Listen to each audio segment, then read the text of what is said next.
আসসালামু আলাইকুম। I news বাংলার আন্তর্জাতিক সংবাদে স্বাগতম। বাইডেনের সঙ্গে শুরুটা ভালো হয়নি বললেন এরদোয়ান। আফগানিস্তানের সব জাতির সরকার চায় 5 পরাশক্তি। আফগানিস্তানকে ত্যাগে মানবিক সংকট সৃষ্টির ঝুঁকি রয়েছে, যুক্তরাষ্ট্র পাকিস্তান পররাষ্ট্রমন্ত্রী বৈঠকে আলোচনা। কোরীয় যুদ্ধ বন্ধে প্রস্তুত উত্তর কোরিয়া বললেন কিম ইও জোন। হোয়াইট হাউসের সামনে মোদি বিরোধী বিক্ষোভ। এবার ব্যক্তিগত আক্রোশ মেটাতে তালেবান সদস্যদের হুঁশিয়ারি মোল্লা ইয়াকুবের। এবং সর্বশেষ থাকছে, লন্ডনে বিক্রি হচ্ছে রবীন্দ্রনাথের বাড়ি, ঠেকাতে পারেননি মমতা। এতক্ষণ শুনছিলেন সংবাদ শিরোনাম, এবার বিস্তারিত। তবে তার আগে বন্ধুরা, এই ভিডিওতে একটি লাইক দিন এবং আপনি কোন দেশের কোন স্থান থেকে শুনছেন সেটা কমেন্টস করে জানিয়ে দিন। রাশিয়া থেকে S-400 ক্ষেপণাস্ত্র প্রতিরক্ষা ব্যবস্থা কেনা নিয়ে যুক্তরাষ্ট্র এবং তুরস্কের মধ্যে দ্বন্দ্ব বিদ্যমান। এ দ্বন্দ্বের এখনও কোনো সুরাহা হয়নি। এ নিয়ে টানাপোড়েনের মধ্যে তুরস্কের প্রেসিডেন্ট রিসেপ তাইপ এরদোয়ান বলেছেন, আমি George W Bush, Barack Obama এবং ডোনাল্ড ট্রাম্পের সঙ্গে ভালোভাবে কাজ করেছি, কিন্তু জো বাইডেনের সঙ্গে আমরা ভালোভাবে শুরু করেছি সেটি বলতে পারবো না। বৃহস্পতিবার এক বিবৃতিতে জো বাইডেনের ওপর অসন্তুষ্টি প্রকাশ করেন এরদোয়ান। তুরস্কের প্রেসিডেন্ট বলেছেন, 19 বছর দায়িত্ব সামলানোর পর আমি কথা বলতে পারি না যে আমরা যুক্তরাষ্ট্রের সঙ্গে একটি ভালো পর্যায়ে পৌঁছেছি। যুক্তরাষ্ট্রের এটি ভালোভাবে অনুধাবন করতে হবে যে তুরস্ক S-400 চুক্তি থেকে পেছনে সরে আসবে না, যোগ করেন এরদোয়ান। রাশিয়া থেকে S-400 ক্ষেপণাস্ত্র প্রতিরক্ষা ব্যবস্থা কেনা কেন্দ্র করে যুক্তরাষ্ট্র এবং তুরস্কের মধ্যে বিরোধ দেখা দেয়। আফগানিস্তান বিষয়ে এক প্রশ্নের জবাবে এরদোয়ান বলেছেন, আফগানিস্তানের বর্তমান পরিস্থিতির জন্য যুক্তরাষ্ট্রের ব্যর্থতা এবং উদাসীনতা দায়ী। যুক্তরাষ্ট্রের সিরিয়ায় সন্ত্রাসীদের মদদ দিচ্ছে উল্লেখ করে তুরস্কের প্রেসিডেন্ট বলেছেন, বাইডেন সিরিয়ার ওয়াইপিজিকে অস্ত্র সরবরাহ করেছেন। এছাড়া ইন্টারপোলের তালিকাভুক্ত ওয়াইপিজির এক শীর্ষ নেতাকে হোয়াইট হাউসে আমন্ত্রণ জানানো হয়েছিল। ওয়াইপিজির বিরুদ্ধে সহযোগিতার প্রতিশ্রুতি বাস্তবায়নে বিলম্বের কারণেও তুরস্ক যুক্তরাষ্ট্রের ওপর অসন্তুষ্ট। আফগানিস্তানে ঐক্যমত্যের সরকার গঠনে তালেবানদের চাপ দিতে একাট্টা হয়েছে 5 পরাশক্তি। বুধবার যুক্তরাষ্ট্র, ব্রিটেন, রাশিয়া, চীন এবং ফ্রান্সের পররাষ্ট্রমন্ত্রীদের ঘণ্টাব্যাপী ভার্চুয়াল বৈঠক শেষে এই সিদ্ধান্ত নেন তারা।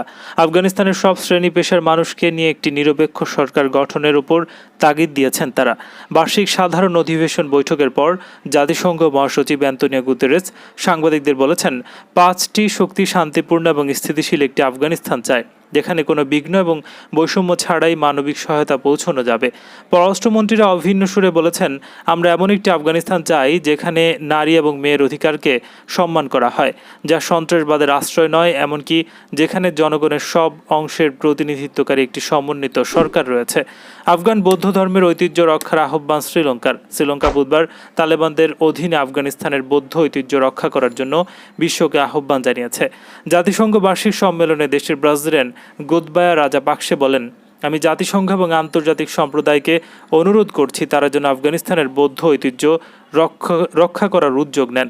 এদিকে চীনের স্টেট কাউন্সিলর এবং পররাষ্ট্রমন্ত্রী ওয়াং ই বলেছেন, আফগানিস্তানের ওপর থেকে বিভিন্ন একতরফা নিষেধাজ্ঞা যত দ্রুত সম্ভব প্রত্যাহার করা উচিত। বুধবার আফগানিস্তান নিয়ে G20 পররাষ্ট্রমন্ত্রীদের ভার্চুয়াল বৈঠকে এই আহ্বান জানান তিনি। আরও বলেছেন, আফগানিস্তানের ওপর আরোপিত বিভিন্ন একক নিষেধাজ্ঞা এবং বিধিনিষেধের যত শিগগিরই সম্ভব অবসান ঘটাতে হবে।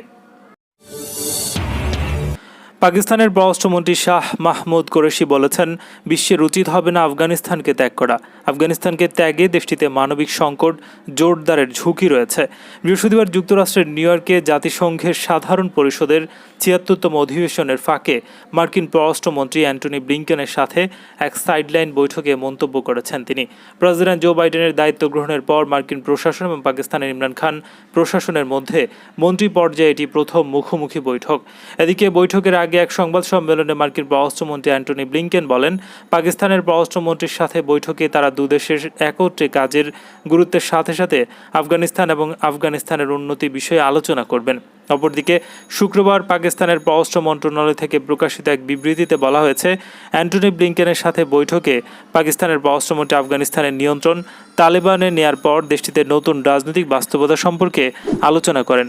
বিবৃতিতে জানানো হয়েছে, কুরেশি ব্লিংকেনকে বলেন, তালেবানের যেমন তাদের অঙ্গীকার রক্ষা করা উচিত, তেমনি আন্তর্জাতিক সম্প্রদায়ের নৈতিক দায়িত্ব রয়েছে আফগানিস্তানে বাড়তে থাকা মানবিক সংকট মোকাবেলায় আফগান জনগণকে সহায়তা করা। বিবৃতিতে বলা হয়, আফগানিস্তানকে বিচ্ছিন্ন করার মতো ভুল বিশ্ব আর করবে না বলে আশা করেন কুরেশি। 1996 থেকে 2001 সাল পর্যন্ত তালেবানের প্রথম শাসনের মেয়াদে পাকিস্তান সহ মাত্র 3টি দেশ আফগানিস্তানের সাথে কূটনৈতিক সম্পর্ক বজায় রেখেছিল। 2001 সালে আফগানিস্তানে মার্কিন আগ্রাসনের জেরে ক্ষমতাচ্যুত হয় তালেবান। দীর্ঘ 20 বছর পর যুদ্ধের পর 2020 সালে দোহা চুক্তির ভিত্তিতে যুক্তরাষ্ট্র আফগানিস্তান থেকে তার সেনা প্রত্যাহার করে নেয়। দক্ষিণ কোরিয়া যদি তাদের শত্রুতাপূর্ণ নীতি থেকে সরে আসে, তবেই দেশটির সঙ্গে পুনরায় আলোচনা শুরু করা যেতে পারে, এমন মন্তব্য করেছেন উত্তর কোরিয়ার শাসক কিম জং উনের বোন কিম ইয় জং। 1950 থেকে 53 সালের কোরীয় যুদ্ধ অবসানে দক্ষিণ কোরিয়ার প্রেসিডেন্ট মুন জায়ে ইনের আহ্বানের পর প্রতিক্রিয়া জানালেন তিনি। সম্প্রতি জাতিসংঘের সাধারণ পরিষদের অধিবেশনের এক ভাষণে কোরীয় যুদ্ধে বন্ধে আনুষ্ঠানিকভাবে ঘোষণার আহ্বান জানান দক্ষিণ কোরিয়ার president moon Jaye in. Moon বলেছেন, কোরীয় যুদ্ধের সমাপ্তির জন্য আমি বিশ্ব সম্প্রদায়ের সহযোগিতার জোর আহ্বান জানাচ্ছি। তার এমন আহ্বানকে শুক্রবার এক বিবৃতিতে প্রশংসনীয় উল্লেখ করেছেন কিম ইয়। দক্ষিণ কোরিয়ার উদ্দেশ্যে তিনি বলেছেন, আলোচনার আগে অবশ্যই দ্বিমুখী মনোভাব, অযৌক্তিক পক্ষপাত, খারাপ অভ্যাস পরিহার করতে হবে। এছাড়া আমাদের আত্মরক্ষার অধিকারের ন্যায়সঙ্গত অনুশীলনে দোষ দেওয়া বন্ধ করা প্রয়োজন। আর যখনই এই শর্তগুলো পূরণ করা সম্ভব, তখনই দুপক্ষ মুখোমুখি আলোচনায় বসে কোরীয় যুদ্ধ বন্ধ করা সম্ভব। মুন এর আগেও যুদ্ধ বন্ধের চেষ্টা চালান। তখন তিনি বলেছেন, যুদ্ধ বন্ধের আনুষ্ঠানিক ঘোষণা উত্তর কোরিয়াকে পরমাণু নিরস্ত্রীকরণে সহায়তা করবে, কিন্তু ওয়াশিংটন জানিয়েছে আগে পিয়ংইয়ংকে অবশ্যই পরমাণু অস্ত্র ছাড়তে হবে। 1950 সালের 25 জুন শুরু হয় কোরীয় যুদ্ধ। এই সময় দক্ষিণ কোরিয়ার বিরুদ্ধে সর্বাত্মক যুদ্ধে উত্তর কোরীয় ট্যাঙ্ক এবং সেনারা সীমান্ত অতিক্রম করে। যুদ্ধে দক্ষিণ কোরিয়ার হয়ে উত্তর কোরিয়ার বিরুদ্ধে যুদ্ধে অংশ নেয় যুক্তরাষ্ট্র। মার্কিন প্রেসিডেন্ট জো বাইডেনের সঙ্গে ভারতের প্রধানমন্ত্রী নরেন্দ্র মোদীর যে সাক্ষাৎ এবং বৈঠক হওয়ার কথা রয়েছে, তার বিরোধিতা করে হোয়াইট হাউসের সামনে বিক্ষোভ করেছেন একদল আন্দোলনকর্মী। বৃহস্পতিবার হোয়াইট হাউসের সামনে লাফায়েত স্কয়ার পার্কে তারা বিক্ষোভ করেন বলে এক প্রতিবেদনে জানিয়েছে আল জাজিরা। বিক্ষোভকারীদের প্রায় সবার হাতেই ছিল ভারতকে ফ্যাসিবাদ থেকে রক্ষা করো লেখা প্ল্যাকার্ড। লাফায়েত স্কয়ারে তারা সবাই মোদির বিরুদ্ধে স্লোগান দিচ্ছিলেন। পাশাপাশি ভারতে মানবাধিকার লঙ্ঘন, মুসলিম এবং অন্যান্য ধর্মীয় সংখ্যালঘু সম্প্রদায়ের লোকজনকে নির্যাতন, নতুন কৃষি আইন এবং কাশ্মীরের স্বায়ত্তশাসন বাতিলের জন্য নরেন্দ্র মোদী এবং তার রাজনৈতিক দল বিজেপিকে দায়ী করে বক্তব্য দিয়েছেন আন্দোলনকারীরা। 4 দেশের নিরাপত্তা সহযোগিতা জোট কোয়াডের বৈঠকে যোগ দিতে যুক্তরাষ্ট্র গেছেন ভারতের প্রধানমন্ত্রী। তবে কোয়াডের বৈঠকের আগে মার্কিন প্রেসিডেন্ট জো বাইডেনের সঙ্গেও দ্বিপাক্ষিক বৈঠক করবেন তিনি। চলতি বছর প্রেসিডেন্ট নির্বাচনের পর প্রথমবারের মতো নরেন্দ্র মোদীর সঙ্গে সশরীরে সাক্ষাৎ হচ্ছে বাইডেনের। দ্বিপাক্ষিক বৈঠকে পারস্পরিক স্বার্থ সংশ্লিষ্ট ইস্যুসমূহের পাশাপাশি করোনা মহামারী মোকাবিলা, জলবায়ু পরিবর্তন এবং ইন্দো প্রশান্ত অঞ্চলের নিরাপত্তার মতো বিষয়গুলো উঠে আসবে বলে আশা করা হচ্ছে। আফগানিস্তানে তালেবানের অন্তর্বর্তীকালীন সরকারের প্রতিরক্ষা মন্ত্রী মোল্লা মোহাম্মদ ইয়াকুব বলেছেন, কোনো তালেবান সদস্য ব্যক্তিগত আক্রোশ মেটাতে কারো ওপর প্রতিশোধ নিতে পারবে না।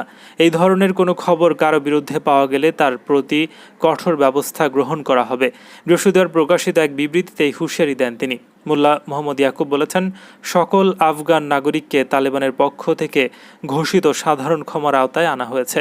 কাজেই কোনো তালেবান সদস্য ব্যক্তিগত আক্রোশ মেটাতে কারো ওপর প্রতিশোধ নিতে পারবে না।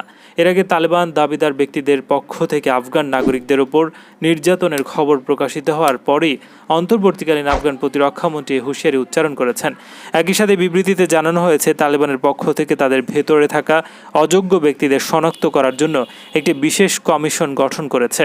কেউ তালেবানের কেন্দ্রীয় নেতৃত্বের সিদ্ধান্তের বাইরে কোনো হঠকারী আচরণ করলে তাকে এই গোষ্ঠী থেকে বহিষ্কার করা হবে।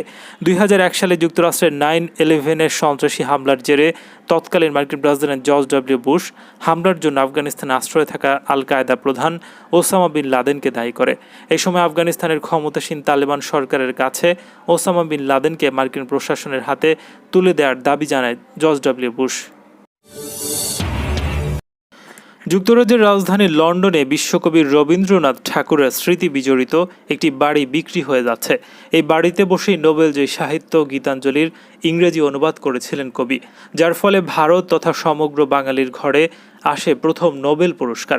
ভারতীয় সংবাদ মাধ্যম টাইমস অব ইন্ডিয়া জানিয়েছে, 1912 সালে লন্ডন সফরের সময় টানা কয়েক মাস এই বাড়িতেই ছিলেন কবিগুরু রবীন্দ্রনাথ ঠাকুর। এখানে সে সময় বিশ্বকবি 103টি কাব্যের অনুবাদ করে নোবেল কমিটিকে পাঠিয়েছেন। এরপর বছরেই 1913 সালে গীতাঞ্জলির জন্য নোবেল পুরস্কার পান রবীন্দ্রনাথ ঠাকুর। তারপরও 1931 সাল পর্যন্ত এই বাড়িতেই অনেকটা সময় কাটিয়েছেন তিনি। 2015 সালে লন্ডনে গিয়ে বাড়িটি দেখে সরকারিভাবে তা কিনে নেওয়ার জন্য ভারত সরকারকে চিঠি লিখেছিলেন পশ্চিমবঙ্গের মুখ্যমন্ত্রী মমতা বন্দ্যোপাধ্যায়, কিন্তু হেরিটেজ সম্পত্তি হওয়ায় সে সময় তা কেনা সম্ভব হয়নি। বর্তমানে সম্পত্তিটি ব্যক্তিগত হাতে চলে যাওয়ায় বিক্রি করে দেওয়ার সিদ্ধান্ত নিয়েছেন বর্তমান মালিক। ভারতীয় সংবাদ মাধ্যমগুলো বলছে 2015 এবং 2017 সালে দুবার বাড়িটি কিনে নিয়ে যথাযথভাবে সংরক্ষণের জন্য মমতা অনুরোধ জানালেও ভারত সরকারের পক্ষ থেকে কোনো সাড়া দেওয়া হয়নি। মমতা সে সময় বাড়িটিকে রবীন্দ্রনাথের স্মারক সংগ্রহশালা হিসেবে রূপান্তরের পরামর্শ দিয়েছিলেন। এদিকে রবীন্দ্রনাথ ঠাকুরের স্মৃতি বিজড়িত এই 3 বেডরুমের বাড়িটি বর্তমান মালিক বিক্রির সিদ্ধান্ত নেয়। এর দাম উঠেছে 27 লাখ পাউন্ড, অর্থাৎ ভারতীয় মুদ্রায় 27 কোটি 30 লাখ টাকা। উত্তর লন্ডনের হ্যাম্পস্টেড হিতে অবস্থিত এই বাড়িটি বিক্রির দায়িত্বে রয়েছেন European company Gold Smith and হাউল্যান্ড।